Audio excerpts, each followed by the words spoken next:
stumbling out of bed, and I still got you in my head from all those pretty words you said. It's like I'm wasted. Every time I see your face, I'm losing track of time and space. I don't know where I am. It's like I'm wasted, and I won't waste it. And I promise that I will stand by you forever. I can't get you out of my mind. I will follow you wherever, and I won't waste it. Hi guys, welcome back to my channel. If you're new here, hi, I'm Leanna. I make videos about my family and basically anything that comes across my plate. My channel is mainly about homeschooling, homesteading, and just living everyday life. Every year, usually it's sooner than this, but had a weird year, I do homeschool curriculum hauls for my children. This is not necessarily what I'm going to use all year, but this is what I start off the year with. Every year I try to make a plan for it, and we see how it goes. We adjust as my kids change. Last year we had a whole overhaul around Christmas time, and throughout all the curriculum started anew, at least for my sixth grader at the time and my third grader at the time. And she ended up switching back to the original, fourth grader, last year was a fourth grader, ended up switching back to everything at the end of the year. So there's that. So this is just stuff I start off with and I show you guys, and feel free to leave what you guys are going to start with. If you clicked on this, you know that I'm going to talk about my seventh grader. Hold on, there we go. Oh, that's not it. That's it, okay. If you clicked on this, you know I'm about ready to talk about my seventh grader, and I'm sorry if you hear that fan. It's really hot up here, so I need the fan. And what I got her. I've also just posted a video of my son's curriculum. He's entering 9th grade, so if you have a high schooler, go ahead and head over there.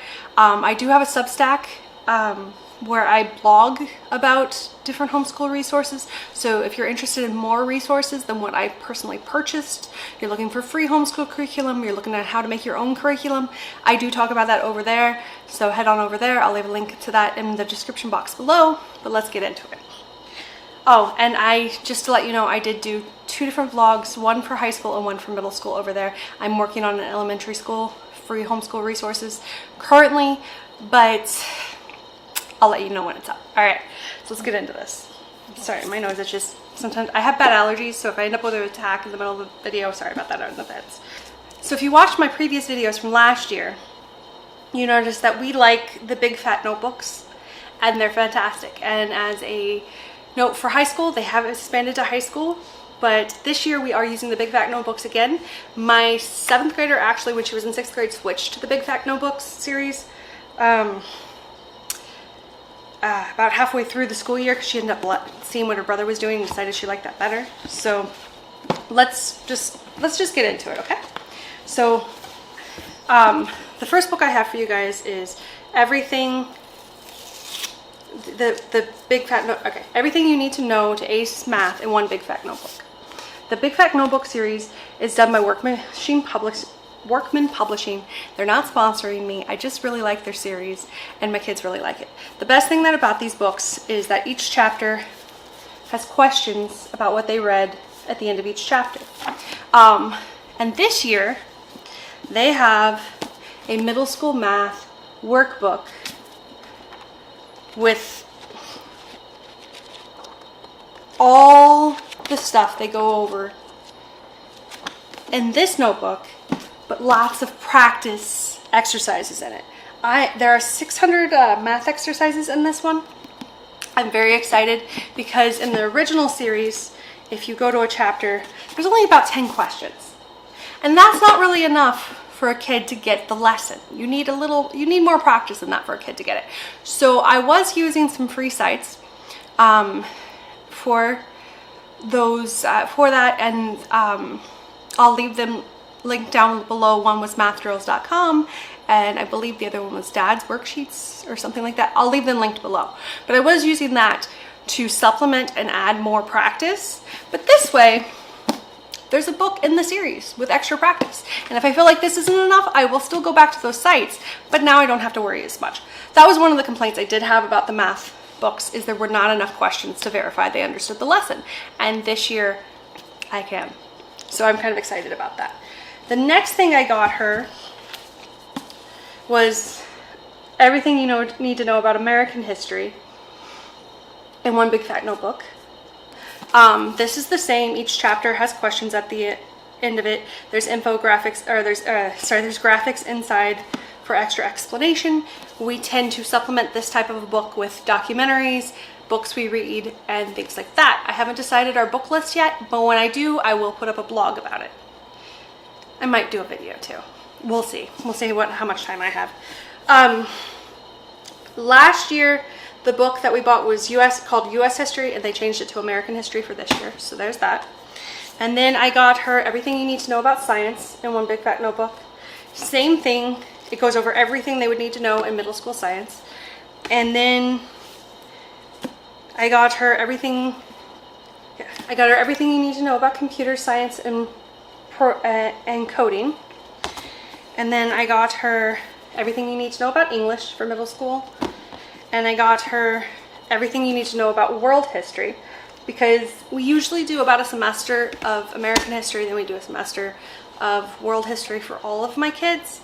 We'll see if we get to the world history book this year, because if you haven't seen my high schoolers video, check it out, because I plan on this year going very in depth into American history, because he's going to take 2 semesters this year of American history and then next year do world history, because high school requires more than middle school and elementary school. So I might have the entire kids follow his suit, just so I can go into his lead. I don't know what word I'm trying to do. I speak Leanna, hi. That happens a lot, sorry. But I'm gonna basically let the little kids follow him, because that way when I tend to differ for each of the kids too much, they start to get a little bit like, why is he getting to do that and I'm not? So I try to even it out by letting them all do the same thing. So what I'll probably end up doing is I'll do a whole year of American history for everybody, and then next year I'll do a whole year of world history for everybody. And then finally, I got her this 8th grade book. She's in 7th grade, and this might not even get used this year because it's all 8th grade level, but she's actually really smart, so we probably end up doing it anyways. I don't know. Play it by ear, because at the end of the day, you want your kid to be happy and challenged, and if the work doesn't challenge them, you always want to adjust for that. And to be completely honest, I don't think we've ever spent a year where we went through all of the same curriculum throughout the whole year. And that's why I always suggest looking up free resources, because you never know when they're going to come in handy or when you're going to need to change course. The things that I'm not showing in this video is she has a journal, she has a how to draw book, she's going to be joining 4-H, she's going to be doing music lessons, and she has a handwriting book. Also, one other thing we like to do for our kids is the Homeschool Spanish Academy. I'll leave a link to their stuff below. We used them last year. It's about $15 a lesson. You can book all your lessons in advance or a couple at a time. It tends to be for 4 weeks, 45. It's about $60 a month per child, per month on average, because it's $15 a lesson. All my kids enjoyed it, so I'm going to try to budget for it this year for all of my kids. I'm in Ohio. Someone like to inform me foreign language is not required here, but I want my children to have experience in a foreign language.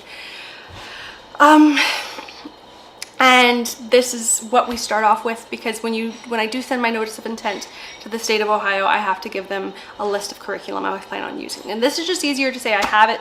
We do end up unschooling about, I'd say 40% of the time, just because my kids are very self-driven, self-learners, self-learners not a word, self-taught in a lot of things, and they enjoy exploring new subjects all the time. So I'm happy to let them lead me. For my 7th grader this year, I'm trying to wean her off of being completely next to me all the time, because in high school the kids tend to do more classes outside of home, and she needs to start getting prepared for that moment. She's a very inquisitive child. She's very self-driven, so I don't think it'll be too hard for her to start taking more of the lead than I take. As far as this goes, I think we're ready. If you have any more questions, the pros on these books that I'm going to say for these books that I've gotten are they're very easily to understand. I cannot talk today, sorry guys. They're very easy to understand. They're very, chapters are short, so you're going to want to supplement for things like world history and American history. But now that they have the math facts book, the math book workbook with extra practice in it, you don't really need to supplement that anymore. I'm kind of excited about that. But if you want to supplement for like your coding, and you can go to freecoding.com and that will help supplement.